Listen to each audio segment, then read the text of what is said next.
Glória a Deus. Meus irmãos em Cristo, graça e paz sejam multiplicados. Amém? Que alegria poder estar aqui com vocês hoje, em especial no encerramento dessa festa tão linda de 18 anos da Crescendo na Unção. Esta que é uma igreja que nós temos um carinho muito especial e fazemos parte da história desta igreja. Eu estava olhando ali no YouTube agora e encontrei uma mensagem minha pregando há 11 anos na Crescendo na Unção, ainda no antigo templo, e me sinto muito feliz e honrado de poder estar retornando aqui, ainda mais nesta festa tão maravilhosa. Quero externar a minha gratidão a Deus por essa oportunidade, bem como também ao meu amigo, pastor, doutor Marcelo Brunner, um homem que tem muitas responsabilidades. Eu estava pensando ontem, pastor Brunner, ele é excelente em tudo que faz. Ele é excelente como advogado, ele é excelente como articulador político, mas nenhum Marcelo Brunner é tão Marcelo Brunner quanto o Marcelo Brunner do altar. No altar ele é o Marcelo Brunner de verdade, né? E eu quero louvar a Deus pela sua vida, pela vida da pastora Juliana. Deus seja louvado pela vida de vocês e toda a querida família. O pastor Marlon, Deus abençoe também, o amigo querido, o pastor Francisco, que ministrou ontem aqui. Ele já veio aqui, já falou, preguei ontem. Falei, aí me quebra, né? Agora como é que prega, né? Mas nós vamos entregar a palavra de Deus. E comigo também, já foi apresentado a Jennifer. Onde eu estou, nós sempre estamos juntos, porque eu aprendi que quando Deus faz milagre, a gente tem que mostrar, né, irmão? Amém? Quando eu acordo de manhã e olho esses olhos verdes, eu digo, hoje um paralítico levantar não é nada. Deus já fez milagres. E também meu amigo Brunão, que vai estar cantando aqui um louvor, antes da gente estar ministrando.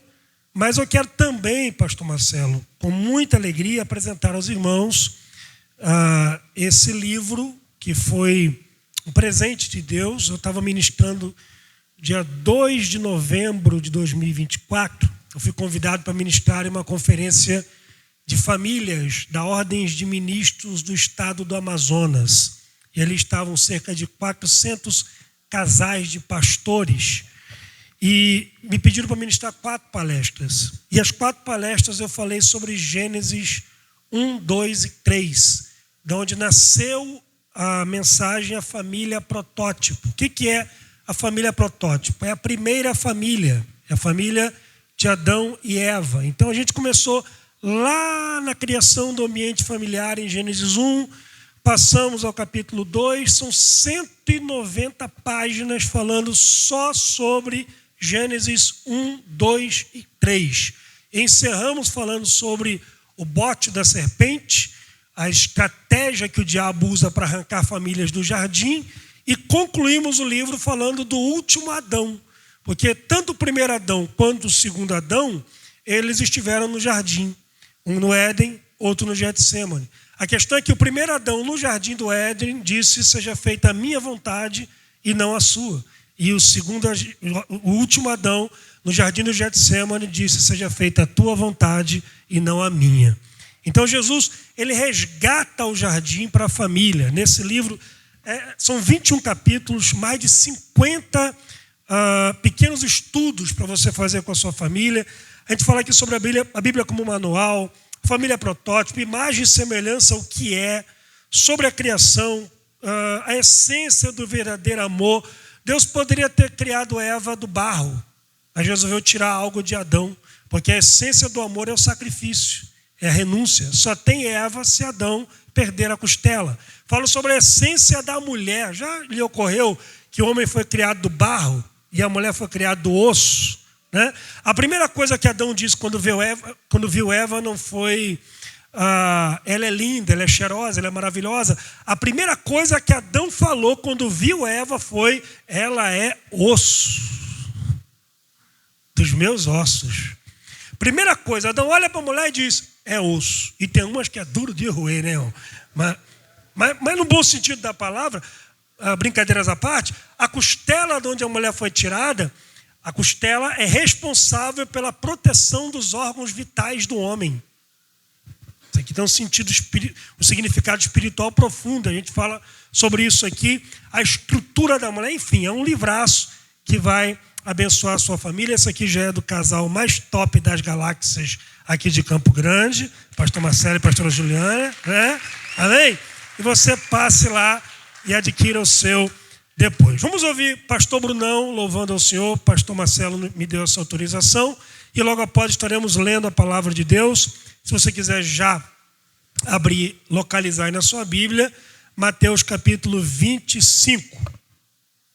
E nós vamos estar falando aqui 20 minutos. Eu ia cantar um corinho aqui, mas para não deixar o grupo Graça Sem Graça, para não intimidar eles, eu vou deixar para outra oportunidade, né? Saúde, amada igreja, com a paz do Senhor Jesus Cristo, amém? Amém, igreja? Amém, igreja? Amém. Irmãos, muito feliz, estou muito grato, pastor Marcelo, pastora Juliana, pela oportunidade de estar aqui. Estou saindo na graça, desculpa o trocadilho, mas estou saindo na graça por tudo que Deus está fazendo, tudo que Deus está falando. Vou ser bem rápido, dá só um dó maior, um ré.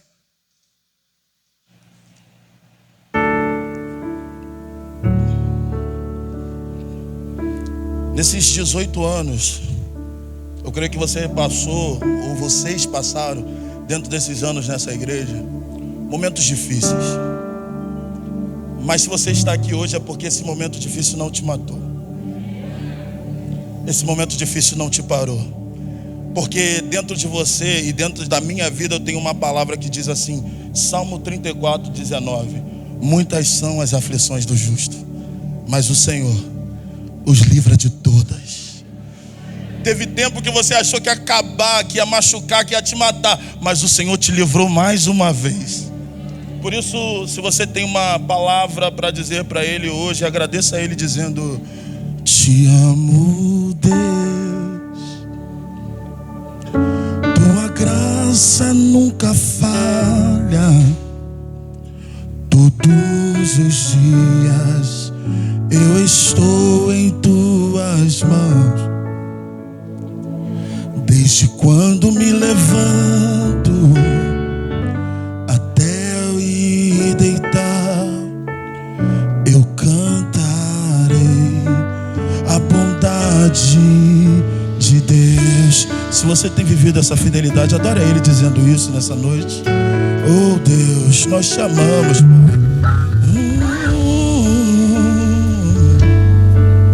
Lá em cima, te amo, Deus. Te amo, Deus. Adore. Todos os dias, eu estou em tuas mãos. Desde quando me levanto até eu ir deitar, eu cantarei a bondade de Deus. Tu és fiel em todo tempo. Em todo tempo tu és tão bom. Com todo fôlego que tenho, eu cantarei a bondade de Deus. Tua bondade me seguirá. Vamos, para terminar logo, vai. Tua bondade me seguirá. A tua bondade me seguirá. Me seguirá, Senhor. Eu me rendo a ti, te dou meu ser, entrego tudo a ti. Tua bondade me seguirá, Senhor. A glória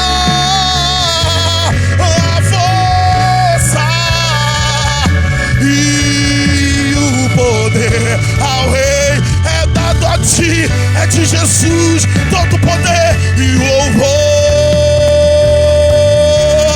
ao Rei. Deixa eu ver se você está aqui. Só a igreja, o teclado, vai.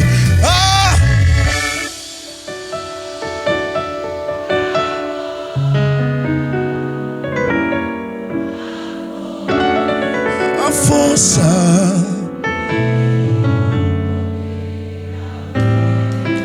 Jesus, e o louvor ao Jesus.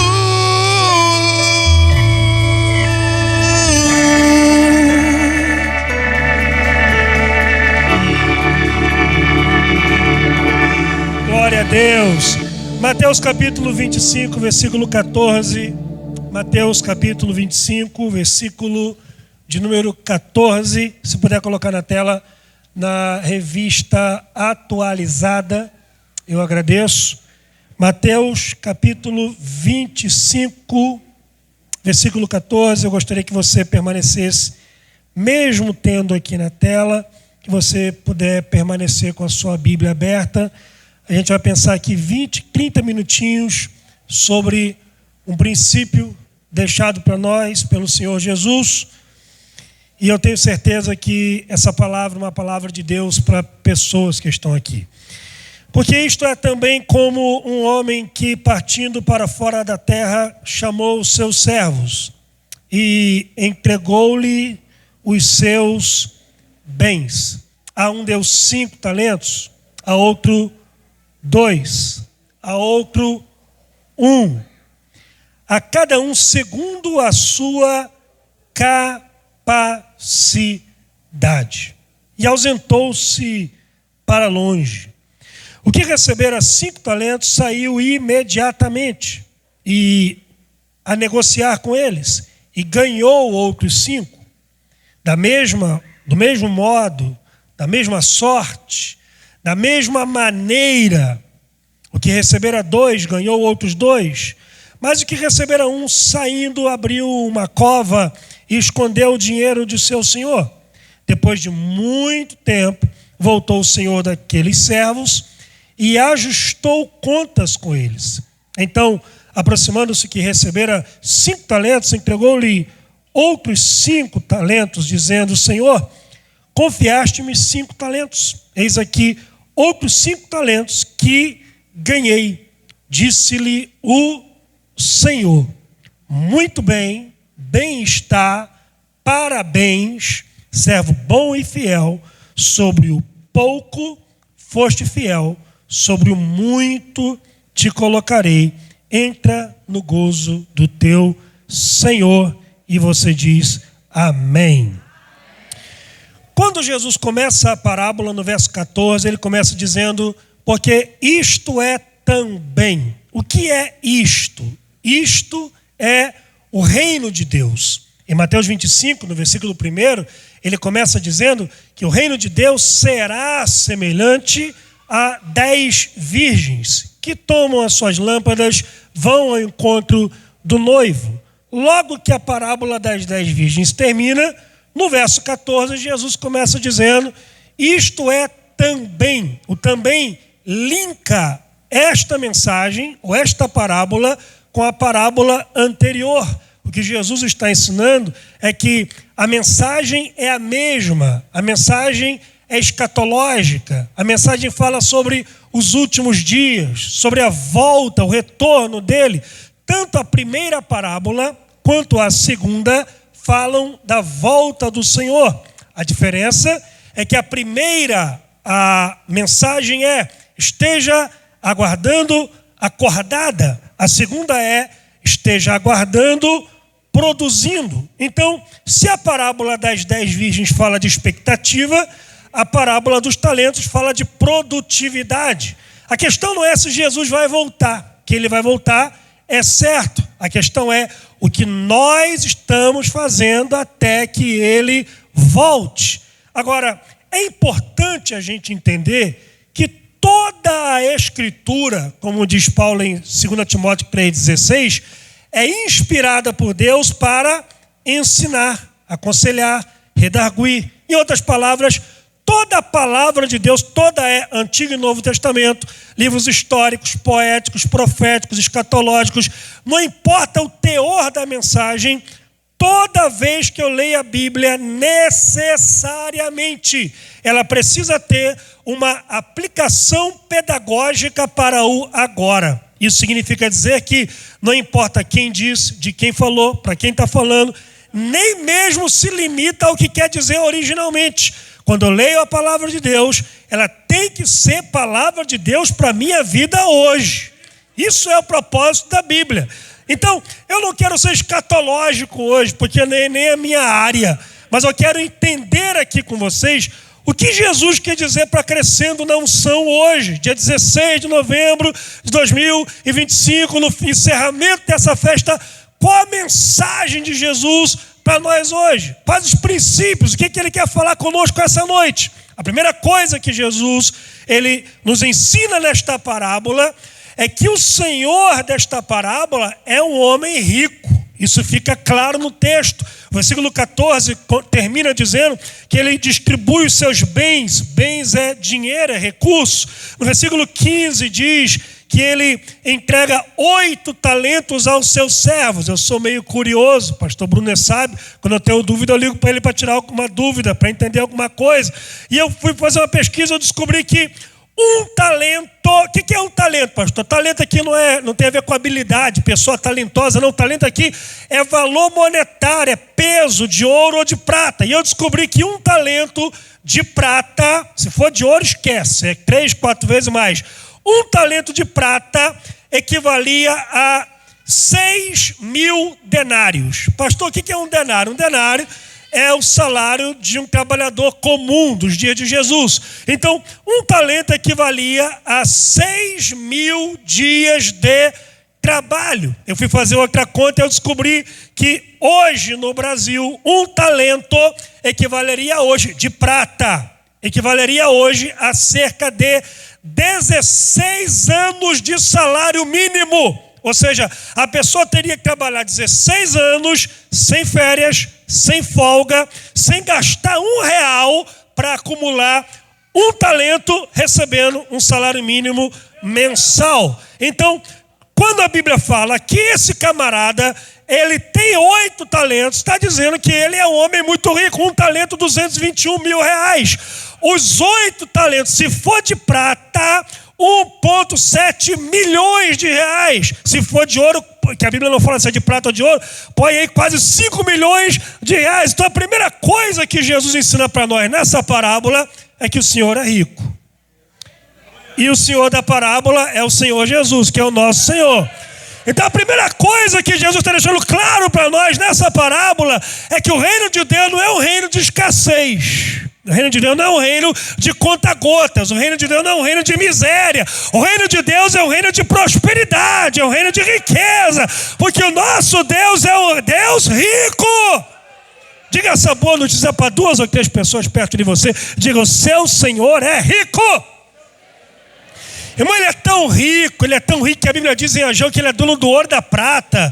Ele é tão rico que quando Jesus foi pagar o imposto, ele disse para Pedro pegar um peixe, porque até na boca de peixe Deus tem dinheiro, irmão.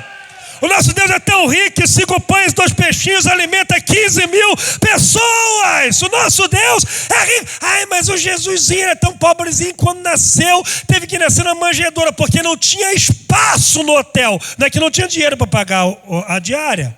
Ok? Ah, Jesus não tinha dinheiro, então para que tinha tesoureiro? Se não tinha dinheiro. Vocês estão aí, gente? Eu quero que você entenda, querido, que Deus tem fontes inesgotáveis de provisões para sustentar a obra dele na sua vida e para cumprir aquilo que ele falou que vai fazer na sua vida. E eu quero dizer mais, quando Deus te fez a promessa, o que ele prometeu já está pronto, já está pronto, já está pronto, já está pronto. Alguém pode levantar a mão aí e dar um glória a Deus por essa palavra, já está pronto, porque Deus é rico. Diga, Deus é rico. Segunda lição nessa parábola é que os servos são pessoas de confiança. Gente, note que coisa interessante. Quem recebeu um talento, recebeu R$221.000 para administrar. Então, ninguém dá tanto dinheiro para alguém que não é de confiança. Diga-se de passagem, ele é chamado de infiel, porque no reino de Deus, improdutividade é infidelidade. Mas ele não roubou, ele não perdeu, ele não negociou, ele nem quebrou o talento, ele só não produziu. Porque o nível no reino de Deus é alto. Não produzir já é desobediência. Ok? Mas ele é fiel porque não rouba, não negocia, não troca. Ele não pega os 221 mil e foge. Não, ele é fiel. Todos os servos são fiéis, pessoas de confiança. Por quê? Porque eles são bons. Diga, são bons. Mas a Bíblia não diz que os olhos do Senhor estão sobre toda a terra procurando os bons. Porque tem muita gente boa para fazer muita coisa. É bom para administrar, é bom para trabalhar, é bom para cantar, é bom para pregar. Ele só não é confiável. E no reino de Deus, o caráter vale mais do que o talento. E no reino de Deus, a fidelidade vale mais do que a habilidade. Oh, glória! No reino de Deus, é o caráter que conta. Deus está procurando os fiéis da terra. Terceira lição dessa parábola, eu quero caminhar para a quarta para a gente pensar mais na quarta, mas a terceira lição dessa parábola é sobre a distribuição dos talentos. Ou seja, a missão é coletiva. Diga comigo, a missão é coletiva.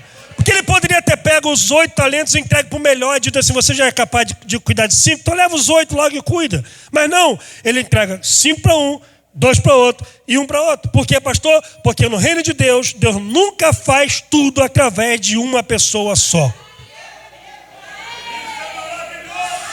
Deus nunca faz tudo através de uma pessoa só.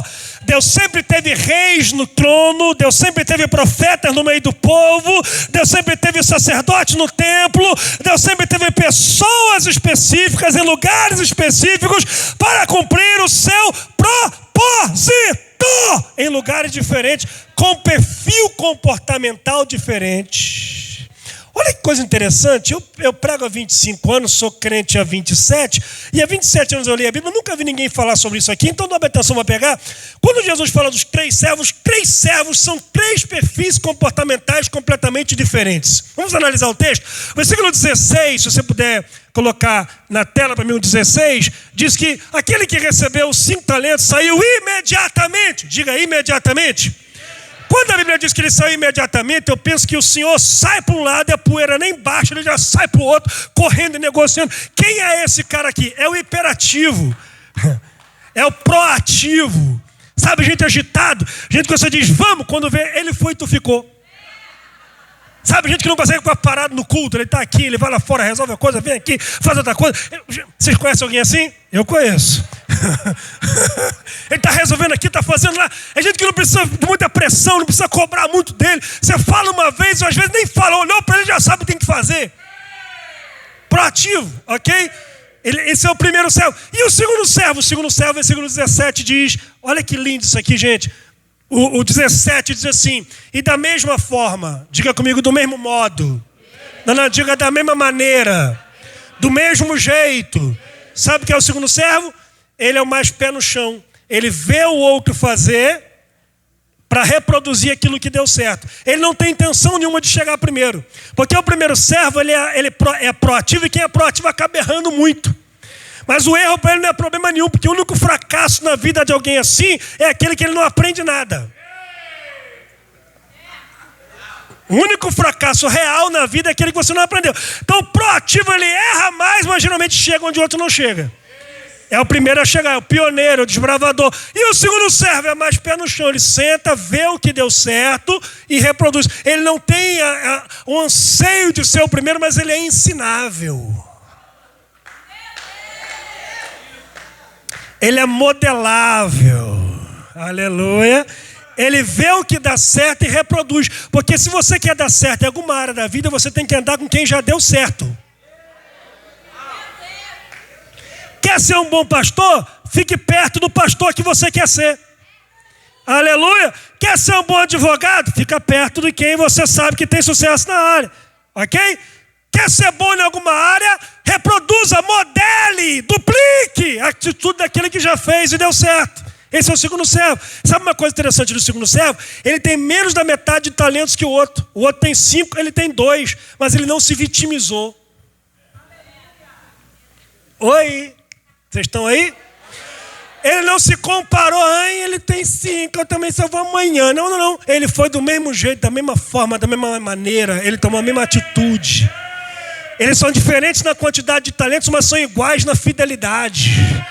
Agora quer ver uma coisa interessante? Versículo 21. Essa aqui eu acho que a metade vai pegar de cara e a outra vai pegar na carona. Vamos lá. Versículo 21 diz, 21, lê comigo aí por gentileza.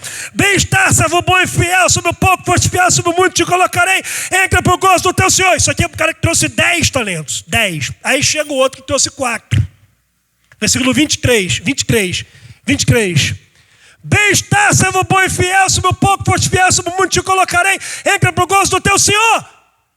Eles trouxeram quantidade de talentos diferentes, mas a sentença, a recompensa foi a mesma. Não tem lugar top na festa para quem trouxe 10 e o lugar ralé para quem trouxe 4, porque eles são diferentes na quantidade de talento, mas são fiéis iguais naquilo que fazem. E no reino de Deus, sucesso não tem a ver com o número de pessoas que você alcança, com quanto recebe, pela relevância que você tem, mas na fidelidade em fazer o que você foi chamado para fazer. Foi Martin Luther King quem disse: se você varre as ruas para viver, varra-as como Michelangelo pintava, Beethoven compunha e Shakespeare escrevia. Se você varre as ruas para viver, varra-as como Michelangelo pintava, Beethoven compunha e Shakespeare escrevia. Se é isso que você faz para viver, seja o melhor naquilo que você faz. A vida de José não mudou quando ele virou governador do Egito. A vida de José não mudou quando ele se tornou governador do Egito. Não, pastor, não. Gênesis 37, a Bíblia diz assim: José servia ao seu pai. Tiraram ele da casa do pai e levaram para a casa de Potifar. Gênesis 39, a Bíblia diz: José servia a Potifar. Tiram ele da casa de Potifar e levam para a cadeia. Gênesis 40, a Bíblia diz: José servia ao carcereiro. Gênesis 41, José servia a Faraó. O que mudou? Só o salário.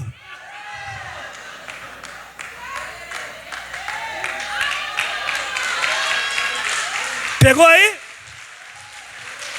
Nem as perdas roubaram a qualidade do seu serviço. Ok? Então Deus usa perfis, e o terceiro é o mais tímido. Ele tem talento, tem habilidade, tem capacidade, mas deixa que o medo sufoque a capacidade dele. Sabe o que é lindo?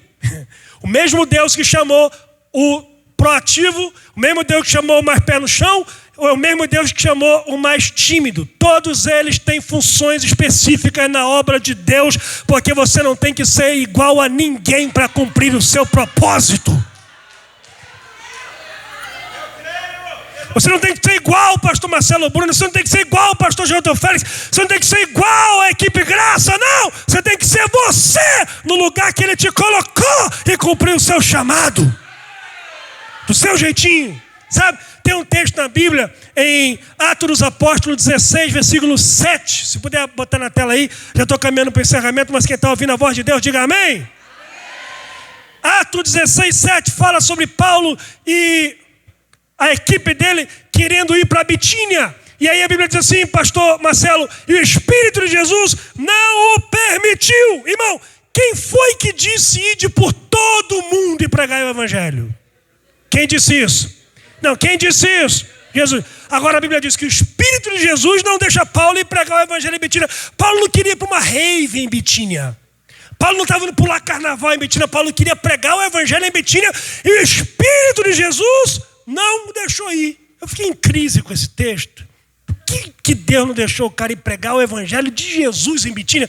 Aí um dia eu me deparei com 1 Pedro, capítulo 1, versículo 1, onde Pedro faz menção à igreja em Bitínia. O que me leva a pensar que Paulo não foi, mas Pedro foi. Por quê? Porque tem lugar que é para o Paulo. E tem lugar que é para o Pedro. E se Pedro for no lugar errado, ele vai arrumar confusão lá por causa do perfil comportamental dele. Mais estourado, sangue nos olhos, né? Com a espada agarrada aqui na cintura, cara meio doidão. Aí tem lugar que tem que ser o Paulo, tiozão, baixinho, carequinha, barrigudo, com a voz rouca. Abraça, vem cá, filhão.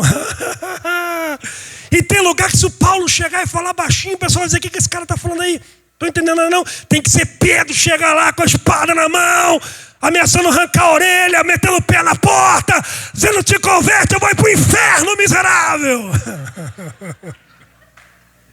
Você está entendendo?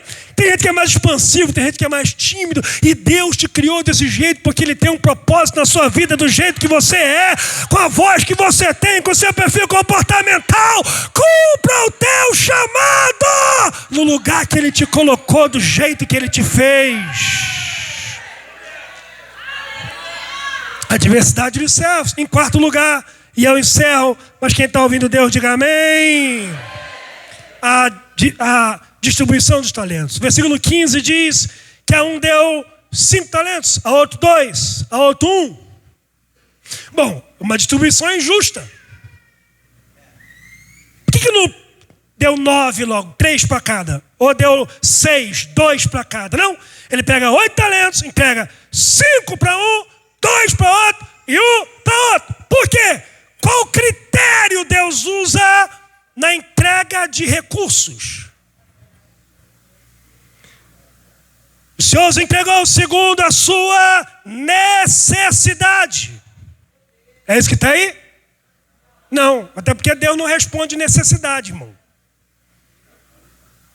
Se Deus respondesse, é uma questão lógica, Alênio. Se Deus respondesse necessidade, não teriam mais necessitados no mundo. Onde tem uma necessidade, Deus vai lá, resolve acabar os necessitados. Deus não responde necessidade, Deus responde a capacidade.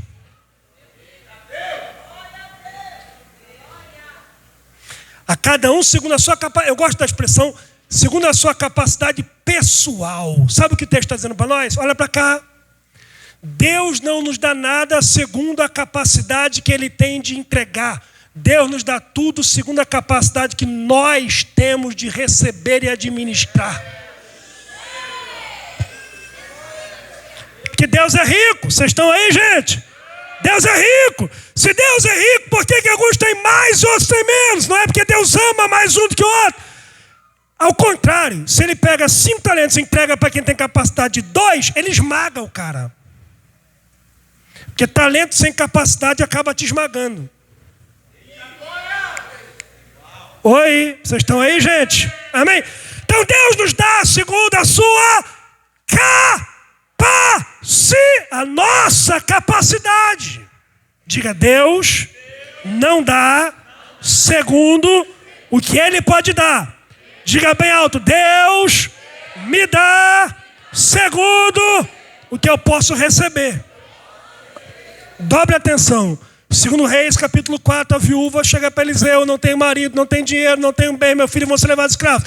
Ele diz: pega um pouquinho de azeite que tem, pega vasilhas emprestadas e pega muitas vasilhas e bota debaixo do azeite. Multiplica o azeite, enche uma vasilha, separa, pega outra vasilha, bota debaixo do azeite, multiplica o azeite, enche a vasilha, separa, pega outra vasilha, bota debaixo do azeite, multiplica o azeite, enche a vasilha, separa. Filho, cá mais uma. Acabou a vasilha. Aí o texto diz: então o azeite parou. O azeite não parou por causa da incapacidade de Deus multiplicar o azeite.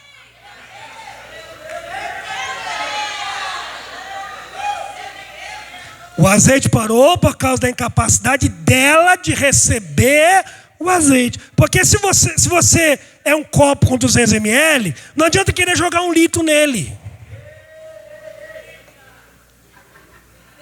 Vai desperdiçar. Pastor, qual a solução? Expanda. Crie espaço. Crecatapachemina-canda. Cresça! Olha que coisa linda, gente. Eu estou encerrando, mas aí versículo 28. Tirar-lhe, pois, o talento daquele que tem 1 talento e dá ao que tem 10. Eu li isso aqui é estranho. Porque um tem 10, outro tem 1. O que seria a lógica? Pega 4 de quem tem 10, dá para quem 1 que vai ter 5. E quem tem 10 vai ter 6, ele é melhor mesmo, ele vai multiplicar rápido.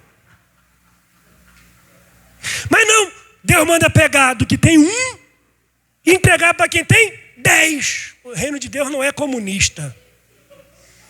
Deixa eu expor outra mensagem. Não dá problema.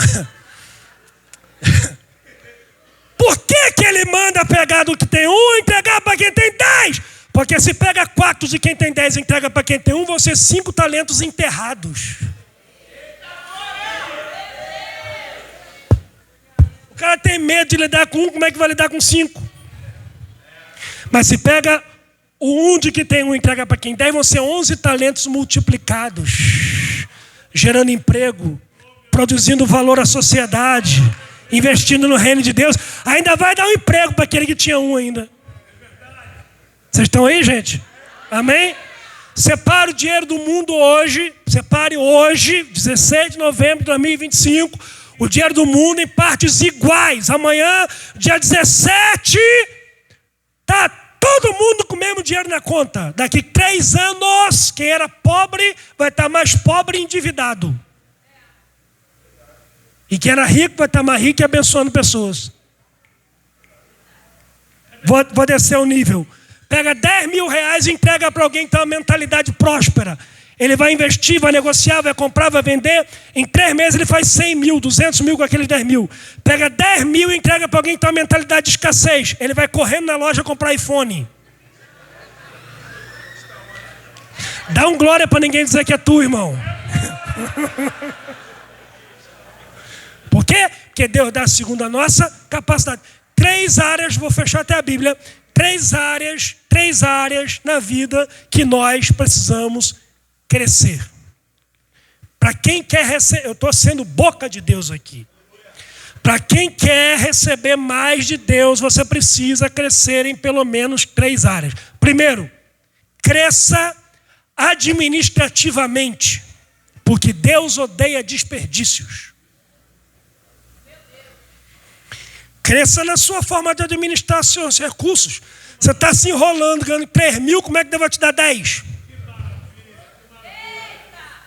Está reclamando, tem que entregar 300 de dízimo. Ué, a gente ora então para Deus diminuir o salário. Aí você não quer, né? Vocês estão aí, gente? Amém? Como que Deus vai te dar CNPJ se você está enrolado com o seu CPF? Sumiu, glória? Cresça administrativamente. Desenvolva a sua capacidade de administrar os seus recursos para que Deus possa te dar mais. Vocês estão me acompanhando? Diga amém. Segundo, cresça emocionalmente. Porque se você começa a crescer na vida e seu emocional não acompanha, meu irmão, vai dar problema. Vai dar problema. Porque você cresceu, vai ter mais visibilidade. Quem tem mais visibilidade acaba apanhando mais. Pessoas falam mal, criticam, pega pecado do diabo para colocar em você. Como que Deus vai te dar mais se você não sabe lidar com um comentário na rede social? Já te desestabiliza. Diga-se de... Não sei se eu falo isso aqui. Pode falar? Diga-se de passagem, você é do tamanho daquilo que tira a sua paz. Você é do tamanho daquilo que te desestabiliza. Se um hater na rede social que você nem conhece, com perfil fake, falando mal de você, já tira a sua paz, esse é o seu tamanho.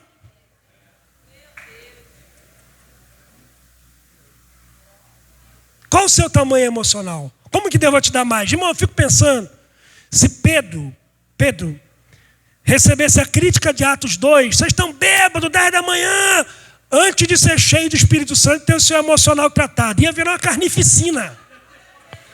Pedro ia arrancar a orelha dos 20. Vocês estão me acompanhando, gente? Olha para cá. Como que Deus vai levantar Moisés enquanto ele está matando egípcios escondendo na areia? Não dá. Ele tem que ir para o deserto, ficar 40 anos lá, emocional tratado. Aí eu fico pensando, a Bíblia é linda. A Bíblia diz assim, Moisés era o homem mais manso da terra. Sabe quando é que a Bíblia diz isso? Os hebreus queriam matar o cara, apedrejado. Deus desceu na terra e disse, Moisés, deixa eu matar essa raça, eu te dou uma geração melhor que ele.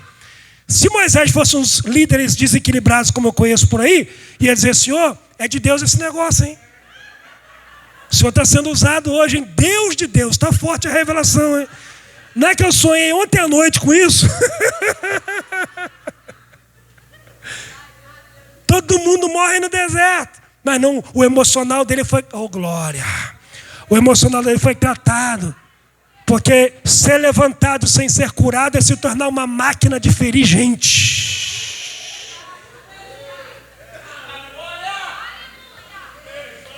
Vou fechar, não vou nem falar o terceiro ponto. José. Eu fico pensando, por que José... Irmão, pensa comigo. Deus tem poder para José chegar no Egito segunda. Terça, Faraó sonha. Quarta, José interpreta. Quinta, José vai para o governo. Sexta, os irmãos vão buscar comida com José. Cumpriu a profecia. Os irmãos se prostrando diante dele. Os 11 feixes de trigo. Vocês estão me acompanhando? Deus tinha poder para resolver a vida de José em uma semana? Tinha. Por que demorou 20 anos?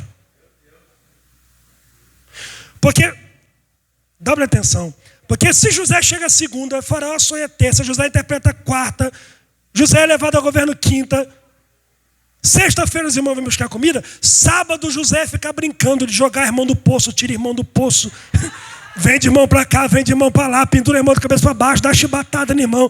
José vai virar um diabo na vida dos irmãos.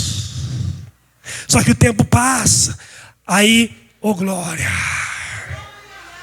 Em Gênesis 41, José tem um filho, ele diz, seu nome será Manassés, porque Deus me fez esquecer do tempo da minha dor.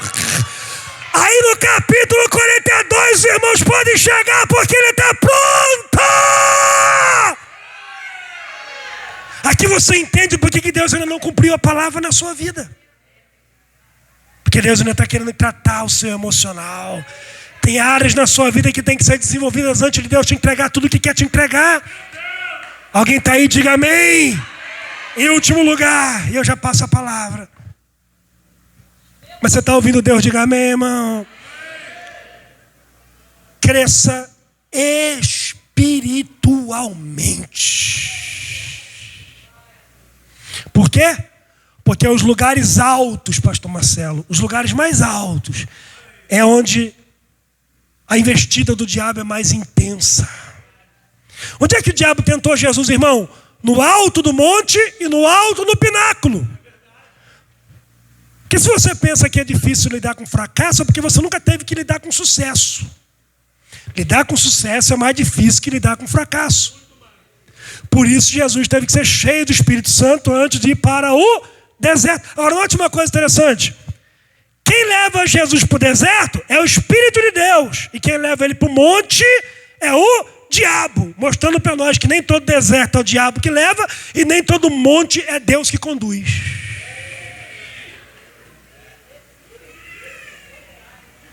Às vezes Deus te leva para o deserto para te dar uma casca mais grossa. Te cai, cho, prevassé. Maturidade é criar pele emocional grossa para deixar o coração ainda sensível.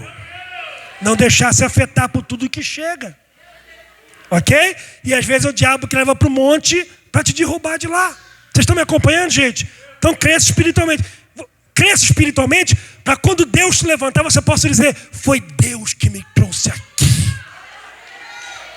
Cresça espiritualmente para quando você chegar lá, você não venha viver o maior fracasso, que é o sucesso que te afastou do projeto de Deus para a sua vida. Porque a maior pobreza que existe no mundo é uma riqueza que afasta o homem de Deus. Então você tem que estar cheio do Espírito Santo, para que Deus possa levar você onde Ele quer te levar. Tempo atrás, eu já fechei o esboço, tempo atrás, alguns anos eu estava em Rio Bonito, um amigo querido estava passando uma dificuldade muito grande, e aí ele veio pedir ajuda, a gente fez uma campanha de oração, de jejum. Deus abriu as portas para ele. Na época eu só podia fazer isso mesmo, só podia orar mesmo. Eu orei com ele e Deus abriu as portas. Alguns anos depois eu encontrei na cidade e disse, amigo, como é que tá? Pastor, quero te agradecer, Deus mudou minha vida, comprei casa nova, meus negócios expandiram, estou com várias frentes de negócio, comprei carro novo. Foi falando, quando ele acabou, eu disse, e a igreja? Ele disse, pastor, estou sem tempo de ir para a igreja, estou trabalhando muito. Eu disse, fica tranquilo. Deus é especialista em arrumar tempo.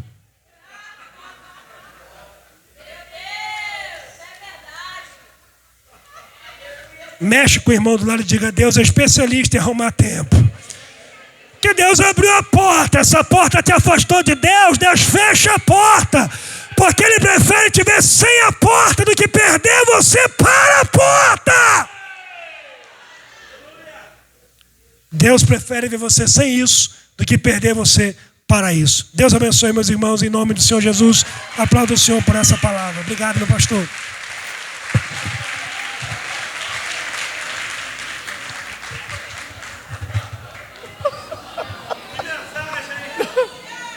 Meu Deus do céu.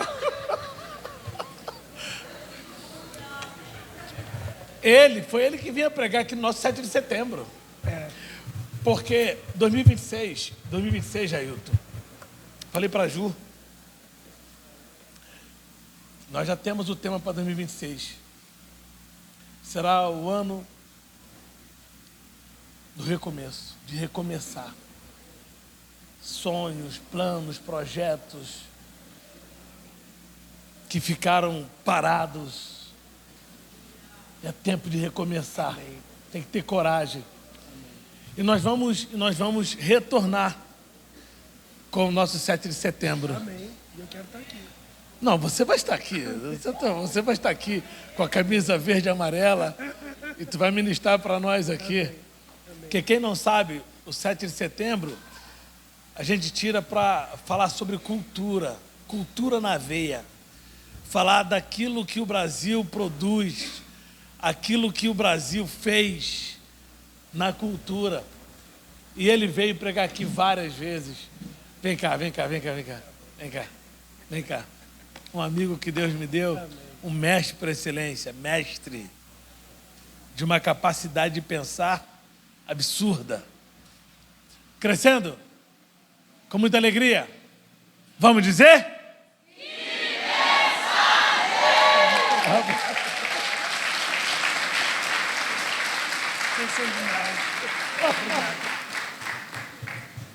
Quer dizer, Jailton, que Deus é especialista em arrumar tempo?